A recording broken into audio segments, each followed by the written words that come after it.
Welcome to our channel. Today we how to verify Apple ID trusted devices on iOS, beginner guide step by step clearly. To verify your Apple ID trusted devices on iOS, start by unlocking your iPhone or iPad. Open the Settings app on your device. Scroll down and tap on your name at the top of the screen. This will take you to your Apple ID settings. Next, tap on Password and Security. Here, you will see an option labeled Account Recovery. Look for the section titled Trusted Devices below your account information. Tap on Trusted Devices to view the devices linked to your Apple ID. You will see a list of devices that are currently trusted. Take note of the devices listed there.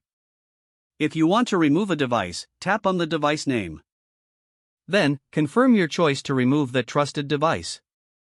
To add a new trusted device, ensure that the device is signed in with the same Apple ID. After signing in, the new device will automatically appear in your trusted devices list. To verify the trust status of a device, you may need to send a verification code. This code will be sent to your trusted devices. Enter the code on the new device to complete the verification. After verifying, you can manage your trusted devices as needed. Always ensure that your devices are secure and linked to your account. If the page does not load, refresh the browser or try again in a private or incognito window. Make sure you are using the correct email address, then retype it carefully to avoid small typos.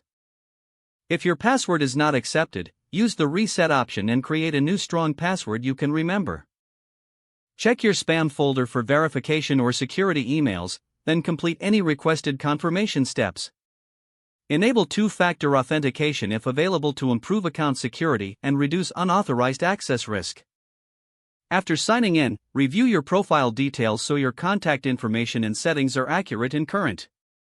If you see an error message, note it down and try again after restarting your device and internet connection. Log out when you finish, especially on shared devices, to keep your account and payment information secure. If the page does not load, refresh the browser or try again in a private or incognito window. Make sure you are using the correct email address, then retype it carefully to avoid small typos. If your password is not accepted, use the reset option and create a new strong password you can remember. Don't forget to like this video and subscribe to our channel for more step-by-step tech guides.